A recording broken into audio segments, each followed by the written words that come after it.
Hello everyone, kagigising ko lang and nakita ko tong question na to and gusto ko siya talagang sagutin para sa education na din ng ating Chan-CCs. So ang question niya is, ask lang po, saan po pwede magpa-consult? Thanks me. Okay, no problem, sasagutin natin yan. Siyempre, ngayon accessible na lahat ng doctors na pwede mag-advise sa ating mga trans sisters kung paano ba yung tamang transitioning.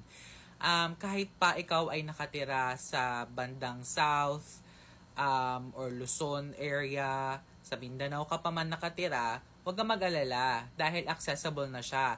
So, dati kasi limited talaga yung education natin pagdating sa tamang pagta-transition dahil nga limited lang yung mga doctors na available na talagang mag-a-advise sa atin kung paano ba ang tamang pagta-transition. So, eto guys, accessible siya anywhere. Hindi ka man makapunta sa physical clinic, pwede ka nang kumausap ng doctor online. So, I am going to show you how.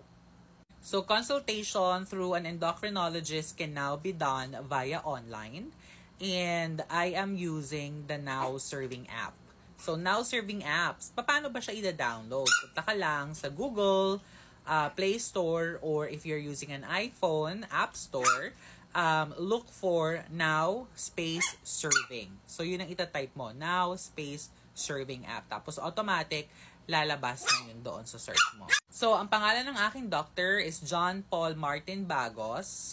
Parehas din kami ng doctor ni Heart Emotera. Ayan. We have the same doctor. Ngayon, kung hindi ka naman komportable sa mga advices ng doctor na to, you can always look for another doctor. But again, para sa amin dalawa, ito yung doctor namin.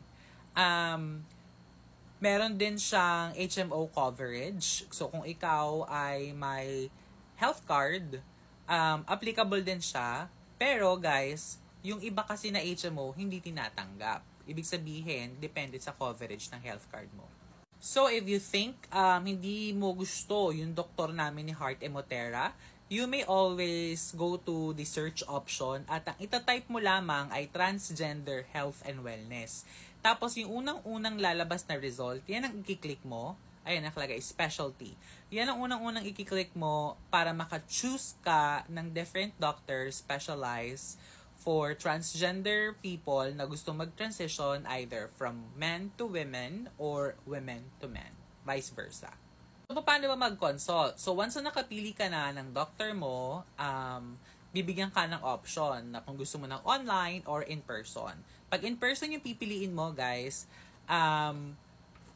pupunta ka talaga mismo sa physical hospital or clinic. Aantayin mo lang yung schedule mo. Pero, pag online naman, may pipili ka rin ng sarili mong schedule, mas maganda kasi nasa bahay ka na talaga.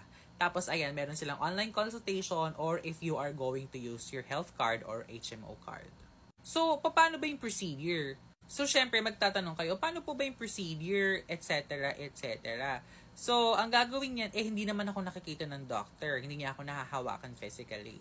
So, ang gagawin ni doctor ay bibigyan kanya ng list ng mga ipapalab test mo para from there, malaman mo kung ano yung tamang hormones na para sa'yo. So, kung ikaw naman ay may health card or gagamit ng health card, hahanap ka ngayon ng clinic na tumatanggap ng health card na yon para sa laboratory test mo and lahat libre. Blood works, potassium level, creatinine level, lahat itetest yan. Cholesterol level, blood pressure, heart status. Yun nga lang, yung estrogen and testosterone level, for my case, hindi siya kinover. Dahil hindi saklaw nung IntelliCare or nung HMO card ko yung estrogen and testosterone.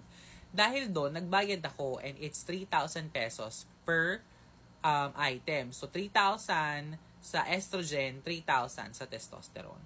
So, saan clinic ba ako nagpa-check? Sa High Precision. High Precision is everywhere, especially if you are in Metro Manila. Ngayon, kung ikaw naman ay nasa bandang probinsya, may mga hospital pa rin naman dyan na naglalaboratory. Hihingi ka nga lang ng request from the doctor na napili mo sa Now Serving app. Ang tanong naman na susunod, magkano? Magkano pa check? Okay, so the check-up might range from 500 to 1,000 pesos. Yes, it's pricey. Sasabihin nyo, hindi kasi kaya ng pera namin na magpa-check up kaya nagsi-self-medicate ako. Bakit hindi mo gamitin yung pang self-medicate mo para makapagpa-consult ka sa isang endocrinologist. Ngayon, instead of bili ka ng bili ng hormones online without proper consult, ipunin mo yon, tapos gamitin mo yon pambayad sa doctor mo para sa iyong proper consultation. Tapos, doon mo ipakita sa kanya kung ano yung mga currently na tinitake mo, whether you're taking herbal estrogens or you're taking synthetic or bioidentical hormones. Kasi, bibigyan ka naman ng advice ng doctor kung kailangan mo ba siyang palitan, kailangan mo siyang itigil, or kailangan mo siyang itapon. So, ang next question is, ay, ang mahal naman sa endocrinologist. Don't worry, guys. Kasi, meron na tayong mga free online consultation. Hindi mo naman kailangan pumunta mismo doon sa physical clinic. Kung kahit ikaw ay nasa ibang lugar, Luzon, Visayas, Mindanao, Love Yourself is absolutely free of charge and they also do online consultation. Meron din silang mangilan-ngilan na clinic available Luzon, Visayas, and Mindanao. So, ano bang dapat nating i-search sa Facebook para pa-schedule tayo ng endocrinologist for proper transitioning sa ating mga trans women? So, go to your Facebook. Please look for Love Yourself or INC. Ayan, yan lang type mo. Love Yourself, walang space, INC. Tapos, they are verified account and ang cover photo nila is si Miss Kalad Karen Davila. So, I hope nasagot ko yung tanong mo, ating sister, para naman ikaw ay nasa side ng safe transitioning at hindi ka na malilito. Kasi may mga comments na parang nililito nyo kami, mga bakla, nalilito na kami. Malilito ka lang pag hindi mo talaga alam kung ano yung tama. That's all for me today. Have a great day ahead. Good morning.